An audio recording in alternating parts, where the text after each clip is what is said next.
On the 15th to the 17th of November 2024, the Atlantis Games team went to Italy for the Monte Savino show, a painting competition and celebration held in Monte Savino, a beautiful walled town that sits atop a hill surrounded by the gorgeous region of Tuscany. This video will detail a bit about the show and its setting, plus my entry to the competition and a gallery of some of the amazing entries we saw this year. The town of Monte Savino itself dates back to the 12th century and is recorded as one of the first settlements in Tuscany. As you can see from the footage and images, the centuries of history are embedded in almost every building, and it seems fitting that somewhere with so much culture and history hosts a gathering of some of the best artists in the miniature world. Aside from the architecture and places of interest, the people of Monte Savino themselves are lovely, very welcoming to this annual invasion of people from all over the world, and it seems that the entire town comes to look at the work on display during the days the show is open to the public.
As well as the chance to visit Monte to fly the two Fincoats flag, I was given the opportunity to paint my very first competition entry. For this I chose the Shenobi sculpt by Journeyman Miniatures, which is a sculpt I fell in love with as soon as I saw it. It's so good it deserves to be shown off as much as possible. It's also a bust and of a scale that I've never painted before, which provides quite a lot of additional challenge to the piece. I used only 2 Fincoats paints, of course, and overall the work took me around 270 hours. Highlighting the pattern on the robe took a lot of time. There was quite a lot of going back and forth, correcting mistakes on it, whilst also working back in the highlights and the shadows and the folds of the cloth itself, and tying the pattern into the same highlights and the shadows. Definitely took a while.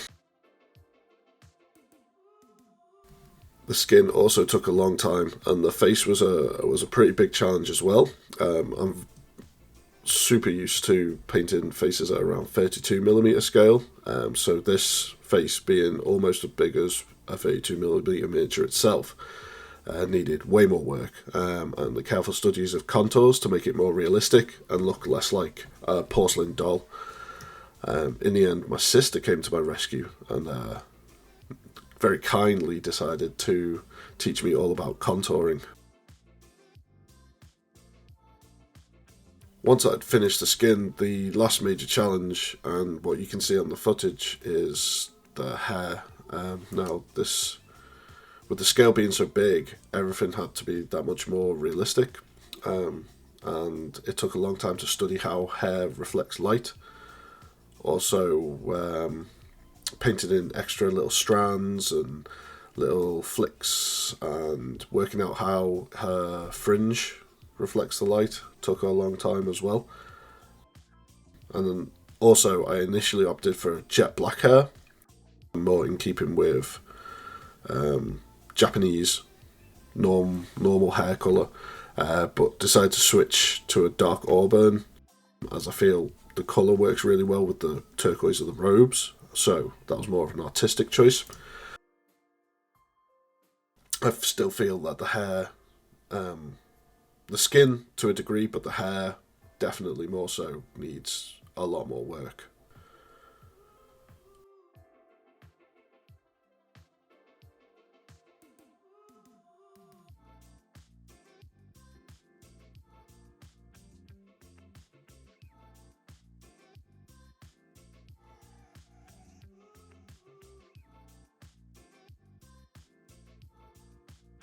So this is what the piece I presented looks like. Overall, I'm very proud of it. It's a big collection of first times for me, and while there's definitely a lot of room for improvement, especially in comparison to the images of the artist's work we'll see in a minute, it's still the best painted miniature I've ever done. So now all that was left was to take it to Italy and see how I did. Now, with the standard of Monte being so high, and I've been watching this show for many years, and obviously each best of show and each best painted miniature was just incredible. I wasn't expecting to achieve very much at all, but at least make sure I came away with as much learning material and feedback as I could.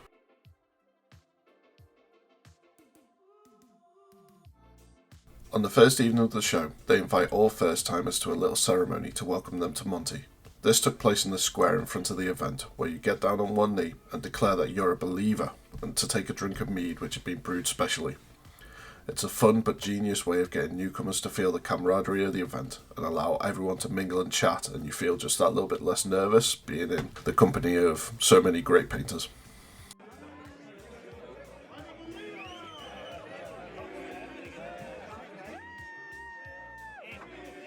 And so finally onto the show itself. The quality of the work, as you can see from the pictures, is mind-blowing, with a lot of absolutely incredible pieces. The photos, as ever with miniatures, don't do justice to the work. An organiser told me there are around 2,000 models entered, so a massive thank you to the judges who had to carefully work their way through all of them, which must have been a monumental task and required so much work to be done in such a short period of time.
So now we go on to the results of the competition, and to say I was surprised when my name was called for bronze is an understatement.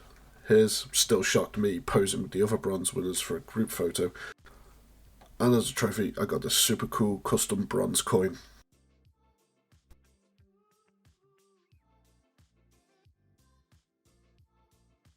As well as my entry, Atlantis Games also took a trophy awarding the best vignette, where we enlisted the decorated Alex dos Santos to assist in the judging. The criteria being that it need not necessarily be the best painted. After all, the best painted pieces would be awarded by the judges, but one that stood out to us either technically, thematically or emotionally, and the winner was most assuredly standing out emotionally.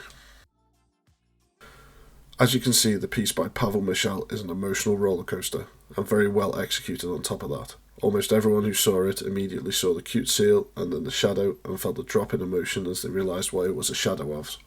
It was a really poignant piece, and it seems we weren't the only ones who thought so.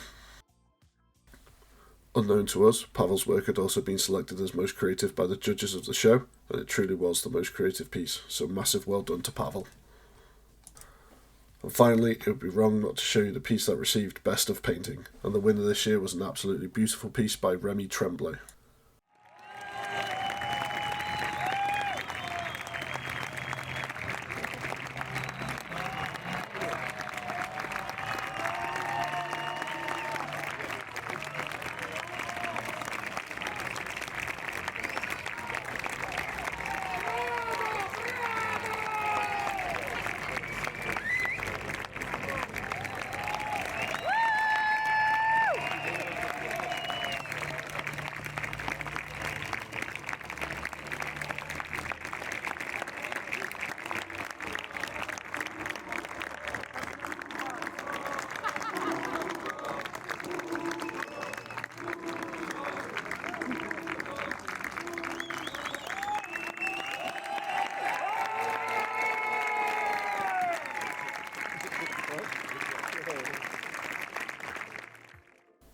As you can tell from the crowd's reaction, amongst all the amazing entries that were in the Masters category, he was the deserving winner.